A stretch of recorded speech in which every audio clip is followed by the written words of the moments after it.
Olá! Que bom ter a sua companhia para mais essa nossa conversa aqui. Hoje o papo é sobre algo assim essencial para qualquer negócio: vender. Mas ó, não é qualquer venda não. É vender com técnica e com confiança, sabe? Aquela confiança que faz a diferença. A gente sabe que vender bem é muito mais que seguir um roteirinho, né? E para ajudar a gente nessa exploração, a gente está com um material bem bacana aqui, um guia chamado Vender com Técnica e Confiança, Guia Estratégico. O foco é justamente esse: como desenvolver essas habilidades que são tipo a alma do marketing para negócios. A ideia hoje é tirar daqui os insights mais práticos, sabe? Aquelas dicas que podem mesmo ajudar quem está buscando escalar resultados em vendas, mas de um jeito consistente, ético. Porque é isso que firma um negócio no fim das contas. Então, bora começar a abrir esse pacote e parece que o ponto de partida é a mentalidade, né? A tal da confiança interna. Sem dúvida nenhuma. É interessante, né? Porque mesmo com tanta tecnologia, tanta coisa nova que apareceu nesses meus 20 anos aí de mercado, a essência, ela continua a mesma. As ferramentas mudam, os processos evoluem, mas a capacidade do vendedor de passar confiança de verdade, sabe? Uma confiança que está aliada com a técnica, isso ainda é o que separa o joio do trigo. Se não tem essa convicção lá dentro, a melhor técnica do mundo soa artificial, não conecta. É a base mesmo, onde tudo mais se apoia. Perfeito. E o guia bate muito nessa tecla. A confiança na venda, ela começa dentro da gente. Não adianta ter o processo mais lindo no papel se quem está na linha de frente não passa segurança. O material até lista uns pilares para construir isso. Um deles, que eu achei central, é acreditar de verdade no valor do que você oferece. Se nem você acredita, como é que o cliente vai, né? Exato. E essa crença, ou a falta dela, é uma coisa que tipo vaza na conversa, sabe? É uma energia. Eu já vi negociação que tinha tudo para dar certo, mas que esfriou porque o cliente sentiu, mesmo sem saber direito por quê, uma hesitação ali no vendedor. Uma falta de fé no próprio peixe. É tipo tentar vender capa de chuva sem acreditar que vai chover. Não convence. Só essa crença no produto, o guia fala também de autoconhecimento, de conhecer os próprios valores, vender algo que está alinhado com a sua ética, com o que você acredita. Isso parece que deixa a conversa mais leve, mais autêntica, não acha? Tira aquela cara de que você está só querendo empurrar alguma coisa. Com certeza. Essa coerência é fundamental. Quando você vende algo que faz sentido para você, que está nos seus valores, a coisa flui mais natural, menos forçado. E isso ajuda demais a construir a confiança dos dois lados. O cliente percebe quando o vendedor está genuinamente interessado em ajudar, não só na comissão, entende? Outro ponto que eles destacam é a preparação. Dominar o assunto. A confiança muitas vezes vem daí, né? De saber do que você está falando, de ter as respostas, de entender os detalhes, conhecer bem o produto, o serviço, os resultados que ele já deu para outros clientes, ter exemplos. Isso te dá uma base, te deixa mais seguro para lidar com as perguntas, com as objeções. Sim, a preparação é como se fosse a rede de segurança para a confiança. Quanto mais você se prepara, e não é só sobre o produto, é sobre o cliente, o mercado, a concorrência também, menos espaço fica para aquela insegurança bater, sabe? E isso já puxa outro pilar que o guia menciona, que é super importante, o controle emocional. Ah, esse aí é um desafio e tanto, né? Lidar com rejeição, ouvir um não, pegar um cliente mais difícil e não deixar isso te derrubar, não deixar transparecer a insegurança. O material até sugere umas práticas, tipo visualização, ensaio mental, para a gente ficar mais forte nisso. Como é que você vê a importância desse controle no dia a dia? É vital. Olha, controle emocional está ligado direto com resiliência, né? E sem resiliência, negócio nenhum vai para frente. O jeito como um vendedor reage a uma objeção, a um momento de estresse ali na conversa, diz muito sobre a confiança e o profissionalismo dele. Manter a calma, continuar ouvindo, ter uma postura positiva mesmo quando a coisa aperta, isso não só ajuda a salvar a negociação, como reforça a credibilidade. O cliente olha e pensa: pô, essa pessoa sabe o que faz, aguenta a pressão, posso confiar. É uma demonstração de segurança muito forte. Faz todo sentido. Então, beleza. Com essa base de confiança mais firme, como é que a gente leva isso para a técnica de venda mesmo? O guia fala bastante da venda consultiva. E aqui a coisa fica bem interessante. A ideia é mudar o foco, né? Sair daquela coisa de empurrar produto e ir pro entender e resolver a dor do cliente. Precisamente. A venda consultiva é uma mudança de chave, mesmo. O vendedor deixa de ser só um apresentador de catálogo e vira um consultor, um parceiro do cliente. O primeiro objetivo não é fechar a venda de qualquer jeito, mas sim entender a fundo o que o cliente precisa, quais são os desafios, os objetivos dele, para só então, talvez junto com ele, construir a melhor solução. E o guia dá os passos práticos para isso, né? Começa com a lição de casa, o mapeamento prévio. Pesquisar sobre o cliente, o setor dele, quais seriam as dores mais prováveis, antes mesmo de ligar ou marcar a reunião.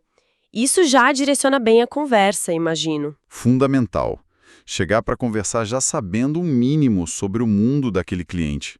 Isso mostra respeito, mostra profissionalismo e permite fazer perguntas melhores, mais focadas logo de cara. O que já conecta com o passo seguinte, que é crucial: a escuta ativa e as perguntas abertas. Sim, o guia dá uns exemplos ótimos, tipo, quais são os maiores desafios que vocês estão enfrentando hoje? Ou, o que tem impedido vocês de chegar naquele resultado X? São perguntas que fazem a pessoa pensar, né?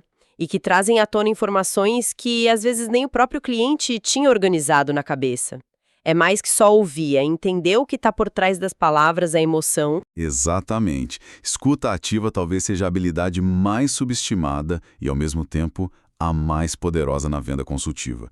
Muitas vezes o cliente está ali dando todas as pistas do que ele precisa, mas a gente está tão focado no nosso discurso, no que a gente quer falar, que não pega os sinais.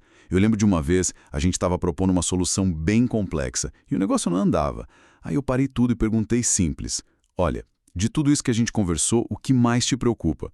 A resposta dele foi sobre um ponto que a gente nem tinha dado tanta bola. E isso mudou tudo. Salvou o negócio. Às vezes a melhor coisa a fazer é só calar a boca e ouvir de verdade. Que exemplo bom! E aí, com base nessa escuta, o guia fala em fazer um diagnóstico e construir valor. Agir como um consultor mesmo, né? Mostrar que entendeu o problema e propor um caminho, não só jogar um produto na mesa. Isso. É conectar os pontos. Mostrar para o cliente: olha, eu entendi que seu desafio é esse aqui, X, e essa solução Y que eu estou propondo ataca justamente isso e vai te trazer aquele benefício Z que você está buscando. O valor não está no produto em si, isolado. Está no resultado que ele entrega para aquele cliente, naquela situação específica. E para essa conversa toda fluir bem, entra a tal da importância do rapport, que o guia também cita. Basicamente, criar aquela conexão, né? Aquela sintonia de confiança com o cliente. Fala de técnicas tipo espelhamento sutil de linguagem corporal, chamar pelo nome, validar o que o cliente sente, tipo dizer, entendo sua preocupação com o prazo, e até usar um pouco de storytelling. O rapport é tipo o óleo que lubrifica a relação, sabe? Especialmente em vendas mais complexas ou de serviço, onde a confiança na pessoa é ainda mais importante. Pensa nos exemplos do guia, tipo clínica de estética, escritório de contabilidade.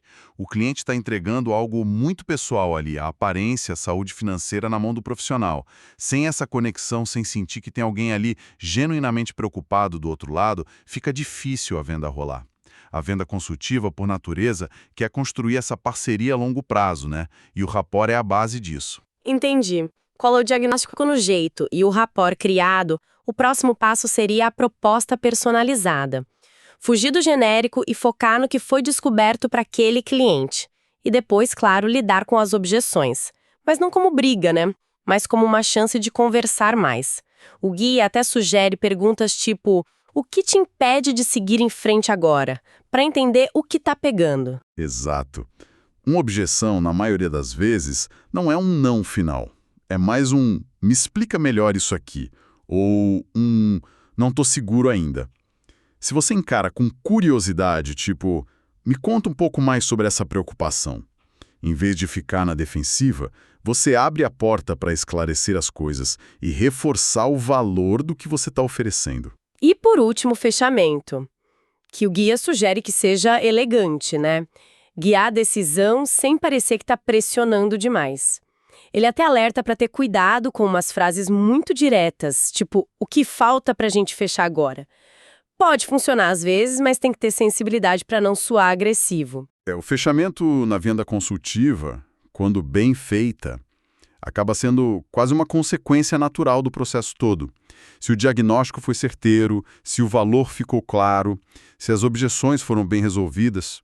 Perguntas como: qual dessas opções parece que se encaixa melhor no seu momento? Ou quais seriam os próximos passos ideais para você? Costumam funcionar bem para ajudar o cliente a tomar a decisão. Essa abordagem consultiva é mesmo um pilar forte. Mas o guia vai além, né?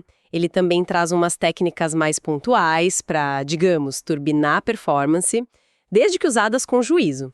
Fala dos gatilhos mentais, por exemplo. Sim. Gatilhos mentais são aqueles atalhos que nosso cérebro usa para decidir mais rápido. O guia cita alguns clássicos. Escassez. São as últimas vagas com esse valor. Prova social. Mais de 1.000 empresas já usam essa solução. Autoridade. Segundo especialistas da área. São ferramentas fortes de persuasão, mas aí entra uma questão-chave: a ética. Como você vê esse equilíbrio? É um ponto super importante. O guia reforça muito isso. Use com ética. Uma coisa é você informar que realmente só tem 2 vagas, outra é inventar uma urgência só para pressionar. A linha é fininha, né?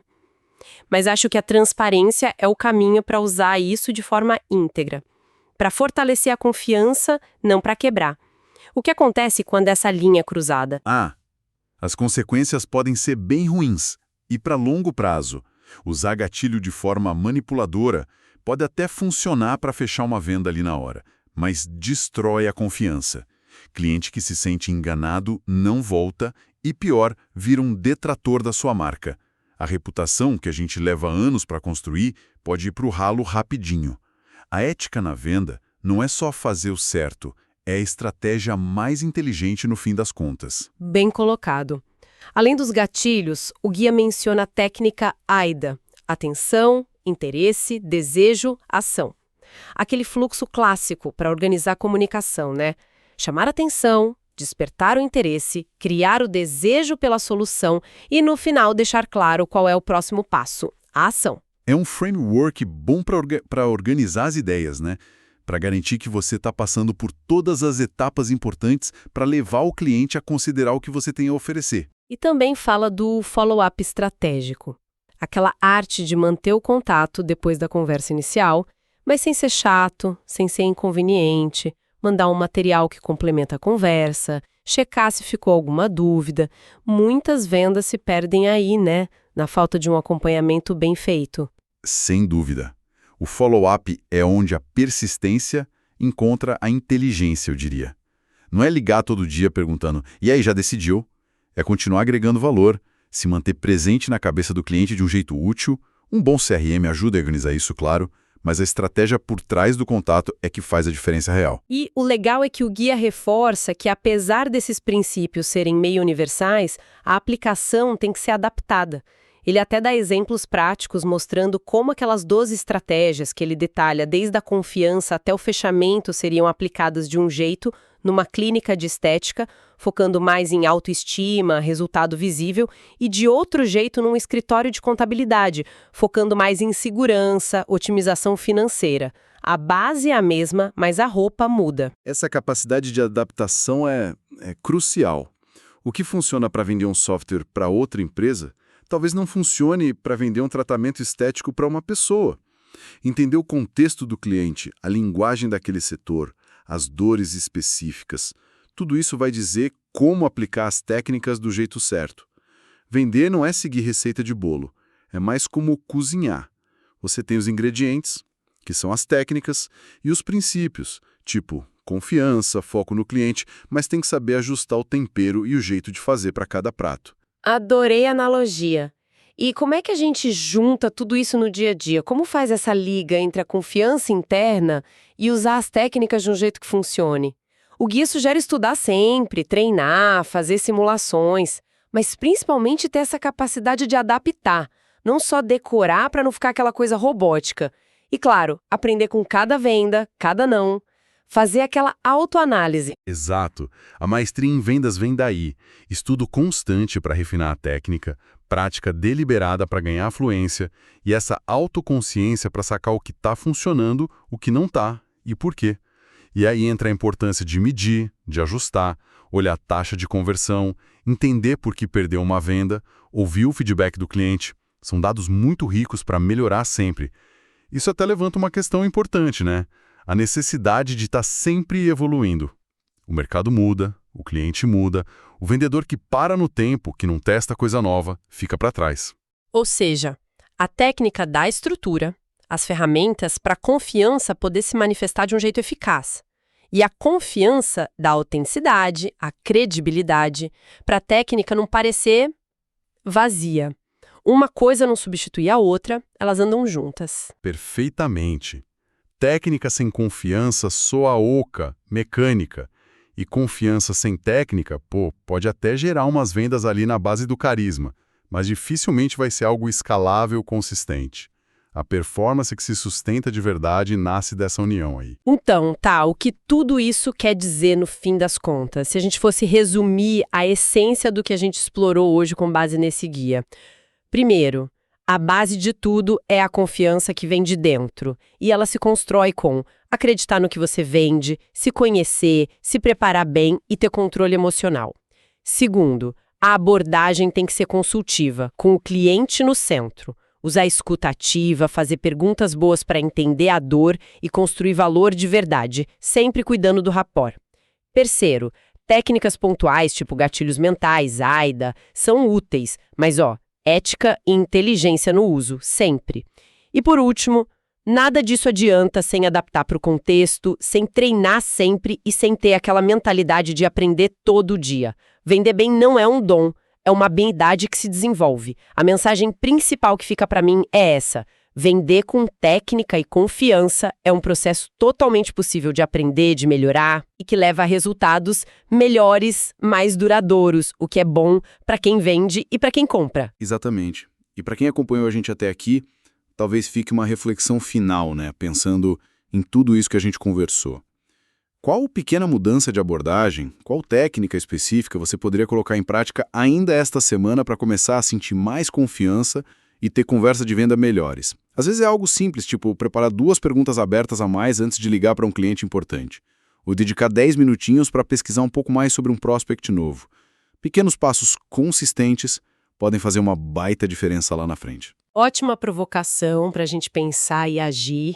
Quero agradecer demais a quem ficou com a gente nessa análise detalhada. Espero de verdade que as ideias, os insights que a gente trocou aqui sejam úteis aí na sua jornada. E só para mencionar, para aquelas empresas, aqueles profissionais que sentem que precisam de um apoio mais estruturado para se aprofundar nessas técnicas, nessas estratégias e que buscam um crescimento consistente, diário, existe a mentoria Marketing para Negócios. Fica aí como um caminho de suporte para quem busca esse tipo de desenvolvimento. Por hoje é isso, a gente fica por aqui. Desejo que você coloque em prática o que fez sentido, que teste, que aprenda e, acima de tudo, que venda com muita confiança, com ética e sempre com foco no cliente. Um super abraço e até a próxima.